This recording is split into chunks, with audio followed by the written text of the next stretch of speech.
اعوذ باللہ من الشیطان الرجیم بسم اللہ الرحمن الرحیم ان الذین کفروا سواء علیہم انذرتهم ام لم تنذرهم لا یؤمنون ختم اللہ علی قلوبہم وعلی سمعہم وعلی ابصارہم غشاوۃ ولہم عذاب عظیم صدق اللہ المولانا العظیم الصلاۃ والسلام علیک یا رسول اللہ وعلی آلہ وصحبہ یا حبیب اللہ۔ انتہائی واجب الاحترام ناظرین کرام، اس سے قبل ہم نے سورۃ البقرہ کے اندر 5 اس کی آیات میں متقین کی صفات پڑھی تھی۔ آج آخری اس پہلے رکوع کی سورۃ البقرہ کے آخری 2 آیات ہیں، ان کی ہم انشاءاللہ العظیم کافروں کا ذکر ہے، ان کے بارے میں ہم جانیں گے۔ تو متقین کا ذکر اس سے پہلے تھا، نیک لوگوں کا ذکر تھا کہ وہ متقین کہ جن کی یہ خصوصیات تھی کہ حق بات کو قبول کرنے کے لیے ادراک اور آواز کی تمام قوتیں ان کے ہاں زندہ تھیں۔ اب یہ ہٹ درم گروہ ہے، کافروں کا وہ ہٹ درم گروہ کہ جنہوں نے کفر ہی کی حالت میں مرنا ہے۔ آیت میں جو اللہ تعالیٰ نے فرمایا کہ اے محبوب آپ انہیں ڈرائیں یا نہ ڈرائیں، یہ مومن ہونے والے نہیں ہیں، اس سے مراد کل کافر نہیں ہے، اس سے مراد وہ کافر ہیں جنہوں نے کفر ہی کی حالت میں اس دنیا سے رخصت ہونا ہے۔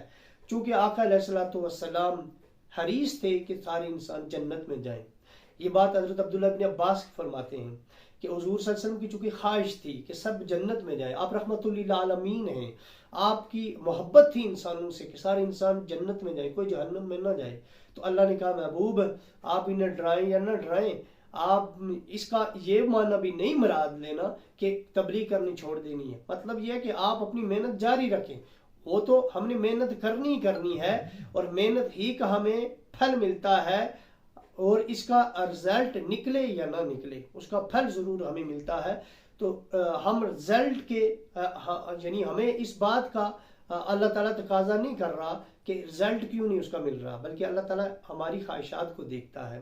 تو حضور کو کہا گیا محبوب آپ تو ان کے حریص ہیں کہ مومن ہوں، لیکن یہ مومن ہونے والے نہیں ہیں، یہ اتنے ہٹ دھرم ہیں، انہوں نے کفر ہی میں مرنا ہے، آپ ڈرائیں یا نہ ڈرائیں یہ مومن ہونے والے نہیں ہیں۔ یہاں ایک اور محبت کی بات ہے، دیکھیں حضور علیہ السلام کا اصل جو مشن تھا وہ تمام انسانوں کو اللہ کی بارگاہ میں لا کھڑا کرنا تھا اور جنت میں لے جانا تھا، شیطانی خواہشات سے بچانا تھا۔ تو حضور نے فرمایا ہے کہ جو بندہ نیک کام کی ابتدا کرے گا اس کو ہر آگے کرنے والے کا ثواب اس کو ملے گا، اور جو برے کام کی ابتدا کرے گا آگے اس سے جتنے بھی کریں گے ان کا گناہ بھی اس کے پلے پڑے گا۔ یہاں یہ بات رکھیں کہ کل انسانوں کو یہ ہدایت حضور علیہ السلام کے آنے کے بعد، اس سے قبل بھی حضور کی وجہ سے ملی، لیکن یہاں حضور کے آنے کے بعد قیامت تک جتنے انسان ہیں جو مسلمان ہوتے ہیں حضور کی وجہ سے ہدایت، آقا علیہ السلام کی وجہ سے ہدایت، گویا یہ جتنا اچھے کام کا کریڈٹ ہے سب حضور کی بارگاہ میں جا رہا ہے، کل انسانوں کو حضور کی بارگاہ میں جا رہا ہے، اور برے کام کا جو ہے وہ حضور کو تکلیف مل رہی ہے۔ تو اب آپ سوچیں اس بات کو، یہ پہلا درس کی پہلی چیز یہ ہے کہ آپ حضور کو کریڈٹ دے رہے ہیں، تحفہ دے رہے ہیں نیک کام کر کے، یا حضور کو تکلیف دے رہے ہیں۔ تو آقا علیہ السلام ہم سے اتنے محبت کرتے تھے، تو چونکہ ہمارے نیک کام حضور کو بھی جا رہے ہیں، کیونکہ انہوں نے نیک کاموں کا ابتدا انہوں نے کی۔ ہر انسان جو بھی مسلمان نیک کام کرتا ہے اس کا ثواب حضور کو پہلے جاتا ہے، آقا علیہ السلام سے ابتدا ہوئی۔ تو اب یہ ہے کہ ہر مسلمان اب یہ سوچے کہ میں یہ کام نیک کروں گا تو حضور تک ثواب پہنچے گا، یہ کام کروں گا تو اللہ حضور تک اس کو پہنچائے گا۔ تو حضور کو تحفتاً ہر لمحے آپ سوچا کریں کہ میں اس لمحے بھی حضور کو کوئی تحفہ بھیجوں۔ تو بہرحال حضور کو کہا گیا کہ آپ انہیں ڈرائیں یا نہ ڈرائیں محبوب یہ مومن ہونے والے نہیں ہیں۔ ان الذین کفروا، کافر جو ہے نا کہتے ہی اسی چیز کو جو حق بات کو چھپا دے، یہ اتنے ہٹ درم تھے، انہوں نے انکار کر دیا، حق کا انکار دیا، انہوں نے حق کو چھپا دیا اور باطل کو سامنے لے آئے۔ یہ دیکھیں نا جو کسان ہے اس کو بھی کافر اسی وجہ سے کہتے ہیں کہ وہ بیج کو چھپا دیتا ہے۔ کافور ایک خوشبو ہے، وہ چونکہ ماحول کو ڈانپ لیتی ہے، اس کو بھی کافور اسی لیے کہا جاتا ہے۔ رات کو بھی کافر اسی لیے کہا جاتا ہے کہ یہ اندھیرا ہر ایک چیز کو اپنی لپیٹ میں لے لیتا ہے۔ تو یہ چونکہ کافر ہیں تو ہٹ درم لوگ ہیں، ان کا ذکر یہاں پر آیا۔ محبوب علیہ السلام کو اللہ تعالیٰ نے ڈارس بندوائی کہ محبوب آپ انہیں ڈرائیں یا نہ ڈرائیں، آپ مایوس نہیں ہوں کیونکہ یہ اتنے ہٹ درم لوگ ہیں۔ یہ خصوصیت کے ساتھ اس سے مراد حضور کے دور کے بڑے کافر خصوصاً جو کفر ہی کی حالت میں مرے، جیسے ابو جہل ہے کہ اس نے دیکھا بھی ہے خود اور سنا بھی ہے